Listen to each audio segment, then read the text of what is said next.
The film starts in present-day Tokyo, where Wing Commander James Wright barges into a martial arts school called the Seijun Dojo. He was there looking for a Japanese army general who was the father of the dojo's owner. The man James met introduced himself as Shunsuke. James claimed to have known the general since the Second World War. Shunsuke was aware of the story but was immediately suspicious of James. He responded by ordering his students to attack James. You knew my father? I spent time with your father in Bataan. Now!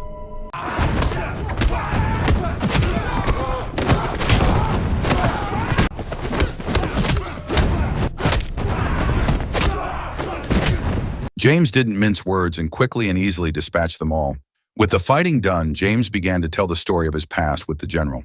The story flashes back to the thick of World War II, specifically when Japan was occupying the Philippines. A British Royal Air Force plane, with James on board, was attacked by the Japanese Air Force until it was destroyed and plunged into the ocean. James managed to make it to shore, dragging the body of his friend. After surveying the area, James buried his friend's body in the nearby forest, marking the grave with a cross. The next day, a patrol of Japanese soldiers combing the forest discovered the freshly dug grave. As they investigated the site further, James attacked, and suddenly a landmine James had planted exploded, killing the soldier instantly. The sound of the blast immediately attracted other troops to search for the source. James tried to make a break for it, but he was quickly surrounded and forced to drop the knife, his only remaining weapon. James was arrested and taken to the detention camp. Upon arrival, the Japanese guards were seen distracted, placing bets on a spider fight. Then the commanding officer of the camp, Lieutenant Colonel Benjiro Ito, appeared. Ito announced that James was the sole surviving British officer from the crash. He immediately ordered his men to cut James's head. James, however, didn't take that lying down and resisted. As he was being led into the forest, James proved he was no sitting duck. He broke free and finished off his captors with a flurry of the most lethal martial arts moves, leaving the Japanese soldiers out for the count. After the brutal encounter, James quickly took a knife from one of the downed soldiers and beat a hasty retreat. While making his escape, James stumbled upon the wreckage of his plane, but before he could get his bearings, he ran headlong into a tripwire that dropped him into a camouflage pit trap. The knife flew out of his hand, leaving him completely exposed. As a result, James was captured and taken back to the detention camp by a different patrol. He was immediately brought before Lieutenant Colonel Ito. Ito, who had just found out James had killed 3 of his men, more like close comrades, was hopping mad. He threatened to settle the score with James the very next day. After that tense showdown, James was taken to the barracks and got acquainted with the other prisoners. Among them were a man known as the Beard and an American soldier, Sergeant Gabriel Villanueva. They shared their stories of how they had landed in this living hell.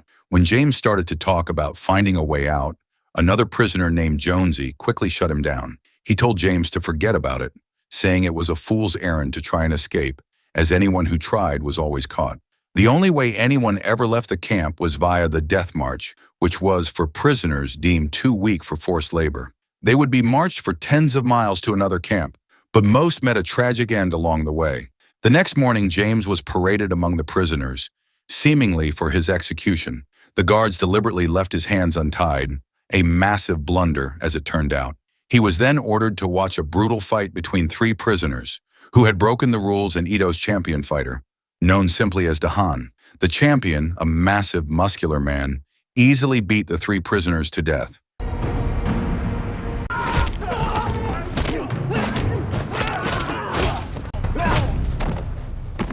With that display of raw power complete, it was James's turn to face the champion.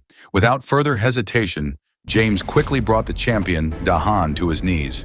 Seeing the lethal martial arts moves James employed, Lieutenant Colonel Ito was visibly stunned. His mood instantly hit rock bottom, and he stomped back into his private tent. Shortly after, the camp's enforcement officer, Captain Endo, met with Ito and urged him to immediately execute James. But Ito, ever the schemer, had his own reasons for keeping James above ground. Reasons that were still under wraps. Meanwhile, James was invited to meet the highest-ranking prisoner named Captain Collins. Having witnessed James's incredible prowess, Collins welcomed him warmly, and they shared a drink with the other prisoners. It was here that James revealed his backstory. He was born in England but grew up in Hong Kong. He explained that he acquired his formidable martial arts skills from training across Asia, including Hong Kong, Thailand, and Japan. Not long after, James was summoned to face Ito again. Ito, who was clearly eaten up with curiosity, demanded to know where James had learned his fighting style.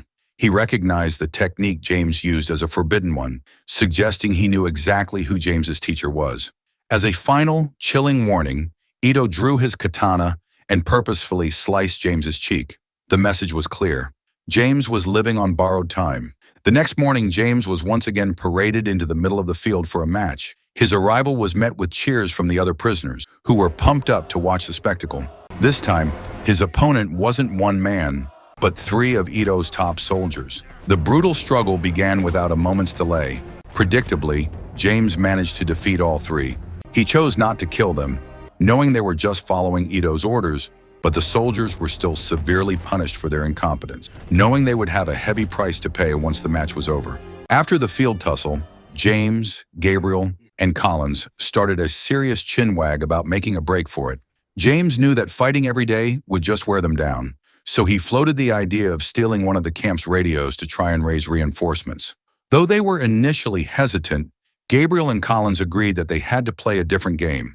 The daring plan was put into action while the other prisoners were on forced labor, working on the camp's fence line. Gabriel deliberately created a noisy diversion to draw the attention of all the guards, including the tower sentries. As soon as the guards' eyes were elsewhere, James crept up the tower to snag the radio. The plan was going smooth as silk until James was about to slip out, only to run smack dab into the camp nurse, Teresa.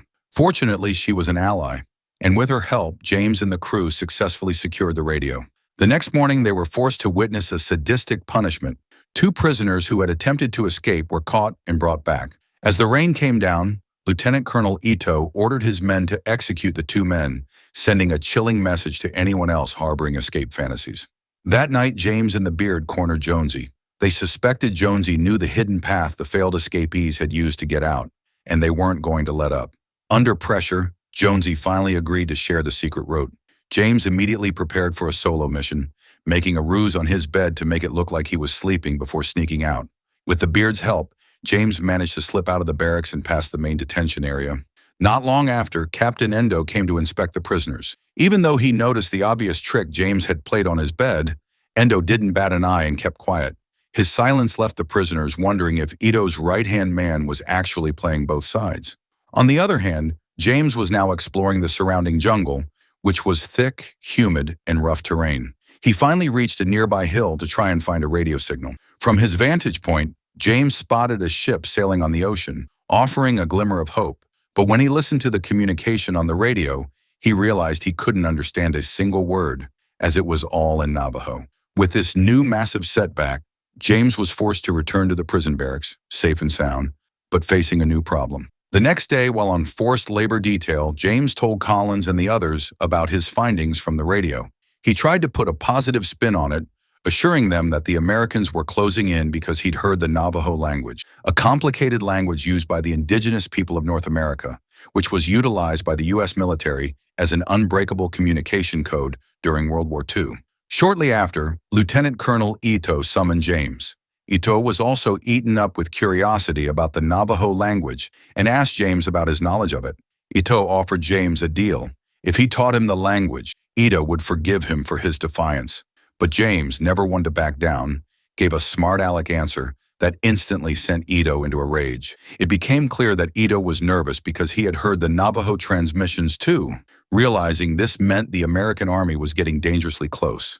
If a British officer like James was already there, Ito figured the British army couldn't be far behind. The following day, James was made an example of. He was paraded out and tied up, receiving a brutal public beating from the guards after defying Ito's orders.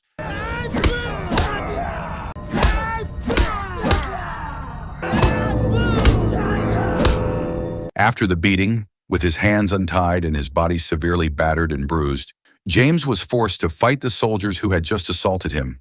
Exhausted and running on fumes, James struggled but eventually regained his momentum and fought back brutally.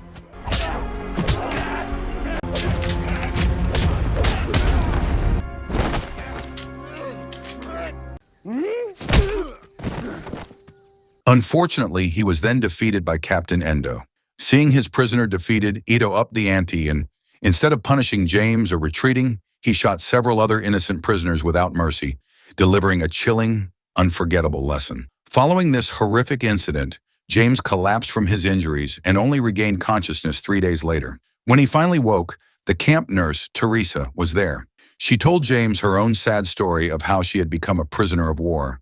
She confessed to James that while she knew this place was hell on earth, she believed escape was simply impossible. That night, James woke up to the chilling sight of a katana hovering just inches from his face. It was Lieutenant Colonel Ito, who had come to check on James and make sure he was fit as a fiddle for the upcoming fight. Ito's words were the same sinister threat: James would soon die. This is where Ito finally laid his cards on the table, revealing that he was deliberately toying with James's life because he was intrigued by his bare-handed fighting style, which he recognized. Meanwhile, outside the barracks, the air was thick with tension. There were clear signs that Allied troops were closing in on the camp. However, Ito, who was doubling down on his fanaticism, warned James that if the Allied forces showed up, he would ensure absolutely no one, neither his own men nor the prisoners, would survive the ensuing battle. After the encounter, James was thrown back into the barracks with his friends. While chatting with Gabriel and the Beard, Jonesy spotted something. It was a flyer that had been dropped from the sky. It carried a message from General Douglas MacArthur, essentially stating that Japan would be held completely accountable for all the brutality, starvation, and deaths inflicted in the camp. For the other prisoners, that paper was a fresh air of freedom, a shot in the arm. It was a promise of liberation and justice. For James, however, it spelled disaster. He was gravely worried that the cornered Ito would choose a reckless, suicidal path, a kamikaze mission, where Ito would try to wipe out the entire camp, ensuring everyone was checking out early. Long story short, James and Gabriel later slipped out to check on the downed glider James had spotted earlier in the forest. As they were about to head back to the barracks, they ran into a lone Japanese soldier, whom James quickly and efficiently knocked sideways. To make their covert operations smoother, James decided to take a huge risk and recruit Captain Endo to work with them. After a tense confrontation and a few well-placed threats, Endo, who was already wavering in his loyalty, finally agreed to help. Because of Endo's cooperation, James and Gabriel were able to slide back into the barracks on time without raising any suspicion. The next morning, all the prisoners were hauled out into the field to witness Collins being punished for the incident involving the attack on the Japanese soldier the previous night. James, who was eaten up with guilt, immediately tried to confess the truth and clear the Collins name. However, since Collins had been caught red-handed near the dead soldier, James's plea was completely disregarded.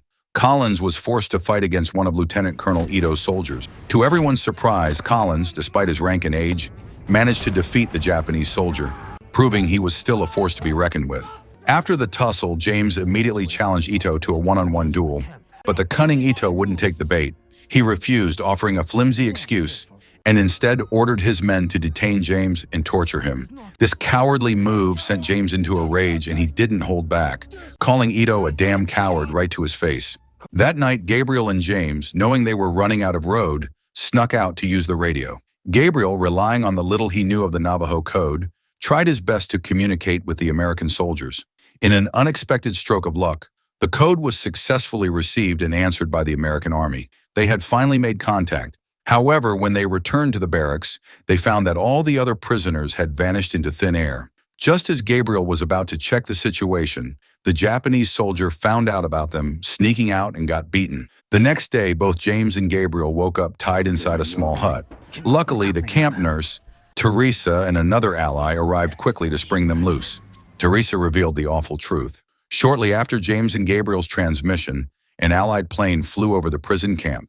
The successful message had spurred a swift response from the Americans. Ito, consumed by panic, had immediately carried out a mass killing, just as James had feared.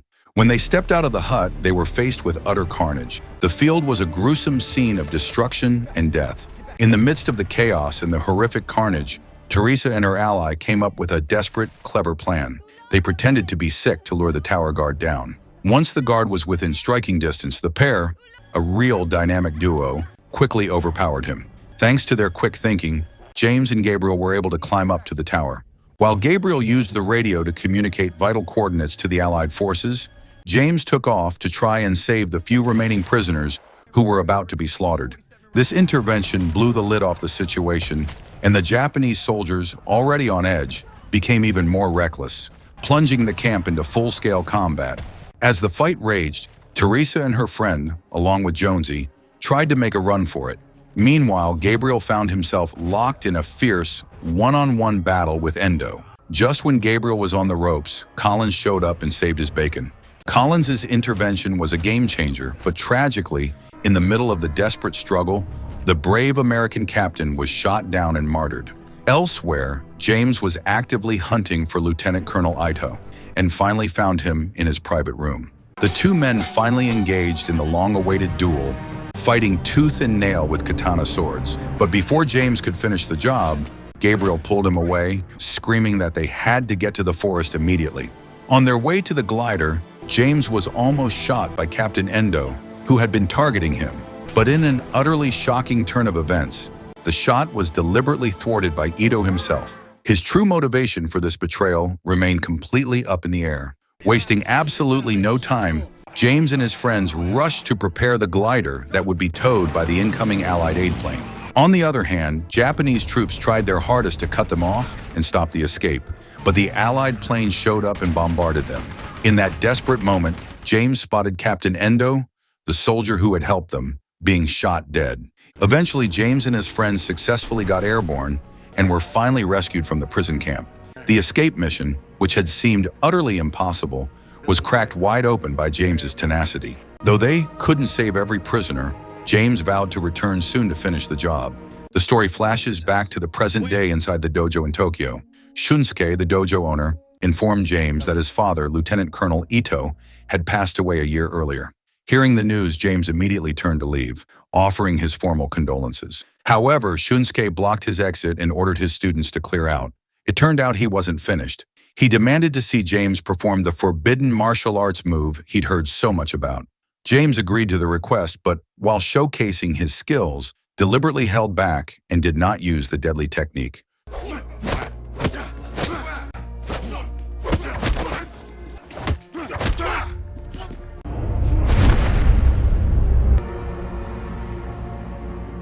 Shunsuke immediately called him out on it, begging James to show the true extent of his power. James still refused, knowing the technique was too dangerous, but eventually gave up and showed the technique. Satisfied with the show nonetheless, Shunsuke then retrieved an item, the Royal Air Force badge that Ito had taken from James when he was a prisoner during World War II. Handing the keepsake back to James was Shunsuke's way of settling his father's past, and perhaps his own.